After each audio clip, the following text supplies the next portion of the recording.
नमस्कार साथियों, दिव्यांग मंच समूह में एडमिन पैनल आप सभी का दिल की गहराइयों से स्वागत करता है। साथियों, जैसे कि हर समूह को सुचारू रूप से चलने के लिए कुछ नियमों की आवश्यकता होती है, इस प्रकार इस समूह के भी कुछ नियम हैं। इससे पहले कि आप सभी इस समूह में अपनी गतिविधियों को शुरू करें, उन नियमों का जानना आप सभी के लिए बहुत ही आवश्यक है। साथियों, नियम नंबर 1, इस समूह में ऐड होने के 24 घंटे के अंदर अंदर आपका परिचय देना आवश्यक है, जिसमें आपको अपना नाम बताना होगा और यह बताना होगा कि आप कहां से हैं और आप वर्तमान में क्या करते हैं और आप कौन सा फोन या लैपटॉप उसे करते हैं। अगर आप फोन उसे करते हैं तो आपको उसका एंड्रॉयड वर्जन बताना होगा, और अगर आप लैपटॉप उसे करते हैं तो आपको उसका विंडो और आप कौन सा स्क्रीन रीडर उसे करते हैं यह भी बताना होगा, जिससे कि हमें आपकी सहायता करने में आसानी होगी। और साथियों, आपको समूह में अपना परिचय ध्वनि संदेश के माध्यम से देना होगा। नियम नंबर 2, साथियों, इस समूह को विशेष रूप से दृष्टिबाधित लोगों के लिए बनाया गया है।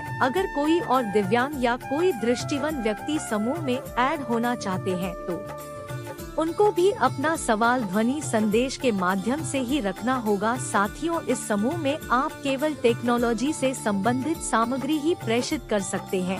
अगर कोई चीज हम लोगों के हित में है तो आप भेज सकते हैं, लेकिन उससे पहले आपको उसे चीज को एडमिन के पर्सनल चैट पर भेजना होगा। साथियों, इस समूह में आप कोई फोटो या वीडियो भी नहीं भेज सकते। यदि आप कोई फोटो भेजते हैं या वीडियो भेजते हैं तो आपको उसके बारे में बताना होगा, जिससे कि हमारे समूह में ऐड और साथ ही उसके बारे में जान सके। नियम नंबर 3, आप इस समूह में YouTube लिंक नहीं भेज सकते। यदि आप अपना YouTube लिंक समूह में भेजना चाहते हैं तो पहले आपको अपना YouTube लिंक किसी भी एडमिन की पर्सनल चैट पर भेजना होगा। अगर एडमिन को लगता है कि आपका YouTube लिंक सब में भेजने के लायक है तो एडमिन खुद उसे समूह में भेजेंगे। साथियों, अगर आप खुद अपना YouTube लिंक समूह में भेजते हैं तो आपको एक बार वार्निंग दी जाएगी, उसके बाद आपको समूह से रिमूव कर दिया जाएगा। उसके बाद आपको 15 दिनों के बाद ही समूह में दोबारा से ऐड किया जाएगा। अगर आप दोबारा से ऐसा करते हैं तो फिर आपको समूह में कभी भी ऐड नहीं किया जाएगा। नियम नंबर 4, आप समूह में ध्वनि संदेश के माध्यम से अपना सवाल रख सकते हैं। यदि आप किसी ऐसे स्थान पर हैं जहां पर ध्वनि संदेश करना संभव नहीं है, उसे स्थिति में आप लिखित संदेश के माध्यम से भी अपना सवाल समूह में रख सकते हैं।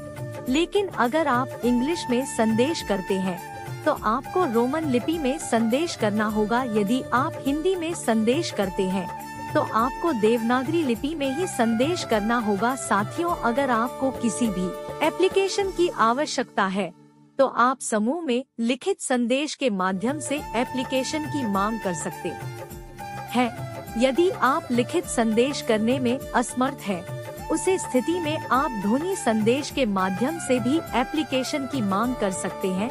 साथियों, समूह में आप दिन में केवल 3 बार ही अपना सवाल रख सकते हैं।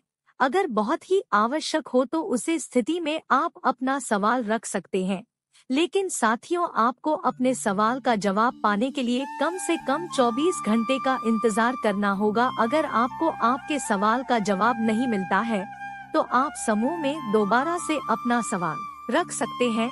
अगर इससे पहले आप अपना सवाल समूह में दोबारा रखते हैं तो आपको समूह से रिमूव कर दिया जाएगा। नियम नंबर 5, साथियों, आपसे यह निवेदन है, कृपया आप समूह में अपना संदेश अच्छे से करें, जिससे कि आपको संदेश को डिलीट करने की आवश्यकता ना पड़े। यदि फिर भी आपसे संदेश गलत हो जाता है तो उसे स्थिति में आप संदेश को डिलीट कर सकते हैं, लेकिन साथियों, आप अपने संदेश को बार बार डिलीट ना करें। अगर आप ऐसा करेंगे तो आपको एडमिन के द्वारा वार्निंग दी जाएगी। अगर आप फिर भी ऐसा करते हैं तो आपको समूह से रिमूव कर दिया जाएगा। साथियों, समूह में ऐड किसी भी व्यक्ति को आप उसके बिना अनुमति के कॉल या मैसेज नहीं कर सकते। यदि आप समूह के किसी भी व्यक्ति को उसका नंबर निकाल कर बिना उसकी अनुमति के कॉल या मैसेज करते हैं तो आपको समूह से रिमूव तो किया ही जाएगा, साथ ही साथ आपके खिलाफ सख्त कार्यवाही की जाएगी। साथियों, आप समूह के किसी भी एडमिन को भी कॉल नहीं कर सकते। यदि बहुत ही आवश्यक है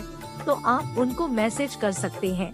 यदि एडमिन को लगता है कि आपको कॉल करना आवश्यक है तो एडमिन खुद आपको कॉल करेंगे, लेकिन आप एडमिन को कॉल ना करें। यदि आप बार बार एडमिन को कॉल करते हैं तो आपको समूह से रिमूव कर दिया जाएगा। नियम नंबर 6 साथियों, अगर आप समूह में अपने किसी दोस्त को ऐड करवाना चाहते हैं तो आपको उनका नंबर समूह में ना भेजकर किसी भी एडमिन की पर्सनल चैट पर भेजना होगा। साथियों, समूह के किसी भी व्यक्ति के लिए आप अपशब्दों का या अभद्र भाषा का प्रयोग नहीं कर सकते। यदि आप ऐसा करते हैं तो उसे स्थिति में आपको कोई भी वार्निंग नहीं दी जाएगी और सीधे समूह से रिमूव किया जाएगा और आपको दोबारा कभी भी समूह में ऐड नहीं किया जाएगा। नियम नंबर 7 साथियों, आप समूह में किसी भी दूसरे समूह का प्रचार नहीं कर सकते। यदि आप ऐसा करते हैं तो आपको समूह से रिमूव कर दिया जाएगा। साथ ही और रविवार के दिन समूह में आप अपने द्वारा बनाई गई कोई भी कविता, कहानी या कोई भजन या गीत प्रस्तुत कर सकते हैं। साथियों, आप यह प्रयास करें कि समूह में रविवार के दिन कोई भी कुरी ना रखे। यदि बहुत ही आवश्यक है तो आप अपनी कोई रख सकते हैं, लेकिन साथियों, अगर आपको उसे दिन आपकी क्यूरी का जवाब ना मिले तो कृपया दूसरे दिन का इंतजार करें। नियम नंबर 8 साथियों, यह नियम समूह के सभी एडमिन्स के लिए है। साथियों, अगर आप समूह में किसी भी सदस्य को ऐड करते हैं तो आपको ध्वनि संदेश में उनका परिचय लेना होगा, उसके बाद ही आप समूह में उनको ऐड कर सकते हैं। यदि कोई भी सदस्य आपको सही परिचय नहीं देता है, यह आपको उसे पर कोई भी संदेह है, तो आप उसको कॉल करके सही जानकारी लेने के पश्चात ही समूह में ऐड करें, जिससे कि समूह की सुरक्षा बनी रहे। नियम नंबर 9 साथियों, यह नियमावली हमारे दिव्यांग मंच नेटवर्क के सभी समूह के लिए एक समान लागू होगी। साथियों, हम ऐसी आशा करते हैं कि आप हमारे द्वारा बनाए गए नियमों का पूर्ण रूप से पालन करेंगे और आप किसी भी नियम का उल्लंघन नहीं करेंगे। हमारे द्वारा बनाए गए सभी नियमों को ध्यानपूर्वक सुनने के लिए और अपना कीमती समय देने के लिए आप सभी का बहुत बहुत धन्यवाद।